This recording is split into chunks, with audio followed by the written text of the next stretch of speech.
You know that heart-dropping feeling, the one where you lose sight of someone you love in a crowded place, even just for a split second? Well, today we're going to unpack exactly what happens during that exact split second. We're looking closely at a narrative that captures the intense emotional journey of a mother and her young son, showing how familiar, everyday space can completely transform into a terrifying maze. So let's dive right in with a pretty fundamental question. How fast can a perfectly safe, brightly lit supermarket mutate into an absolute nightmare environment? The answer, as we'll see, is literally just one single second of distraction. All right, Section 1, the illusion of safety, a calm baseline. Think about the stark contrast of an environment like a massive supermarket. Physically, it's kind of an overwhelming place, right? You've got automatic doors sliding open with that soft mechanical sound, harsh lights, endless rows of products. But psychologically, for a young child, it feels incredibly calm and safe. Why is that? Well, because that giant space is anchored completely by the mother's physical touch. The kid is amazed by all the lights and colors, just happily swinging his mom's hand. That overwhelming physical environment is entirely neutralized just by the psychological safety of holding hands. Moving on to Section 2, a break in connection. The tether snaps. This quiet little moment perfectly illustrates the exact instant that physical and emotional tether snaps.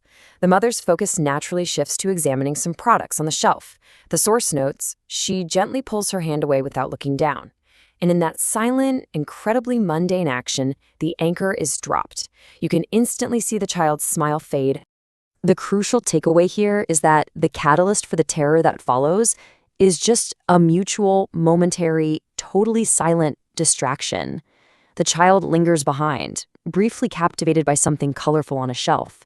It really is just a split second.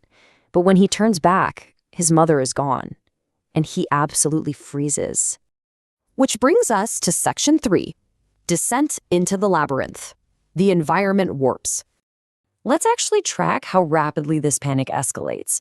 At 0 seconds, he's just a kid distracted by a shelf. 10 seconds in, he freezes, scanning left and right. By 30 seconds, the desperation really hits. He sees a woman in the distance, and his face lights up with this false recognition. But as he gets closer, he realizes it's a mistake. It's a stranger. And at 60 seconds, total panic, heavy breathing, tears, and he completely collapses to the floor. Those repetitive aisles have officially started to feel like an endless maze. You have to pay attention to the progression of his voice here, as documented in the source. At first, he just calls out with a simple question, "Mom?" He's taking small steps, walking a bit faster into another aisle, but he's still holding on to that hope of a quick, easy reunion. It's just an inquiry. But, as the seconds tick by, those shelves endlessly repeat in every single direction. He makes another mistake, running toward another familiar-looking stranger, and notice how his voice changes this time. Mom. It actually becomes so much smaller. This is a fascinating psychological detail because it signals his rapidly diminishing hope and his growing exhaustion as the sheer scale of the space overwhelms him. Notice how violently his sensory perception shifts the second that anchor of safety is gone. That calm amazement at the bright lights and colors totally vanishes. Suddenly, those lights feel harsher, the sounds feel so much more distant. His breathing gets heavier. The physical environment hasn't changed at all, but his mind has turned it into a hostile labyrinth.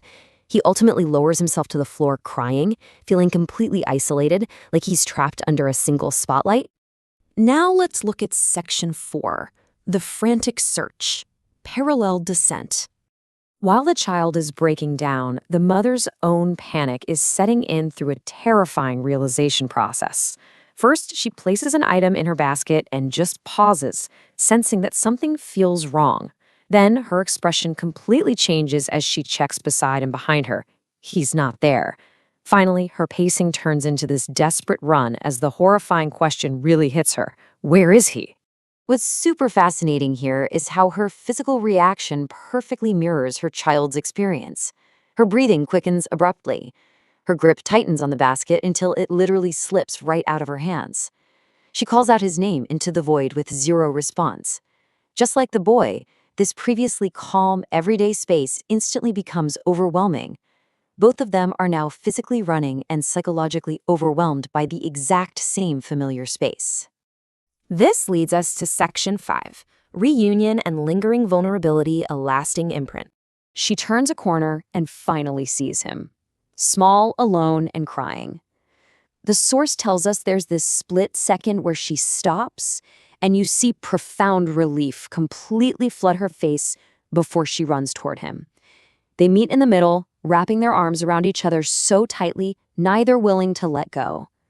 That profound split second of relief completely restores their physical connection and their temporary sense of safety.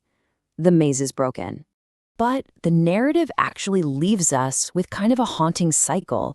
Just as they start walking together again, the camera pulling back to show the supermarket looking exactly the same as it did before, the quote reveals, the mother turns slightly toward a shelf again, her attention begins to drift, the child's grip tightens.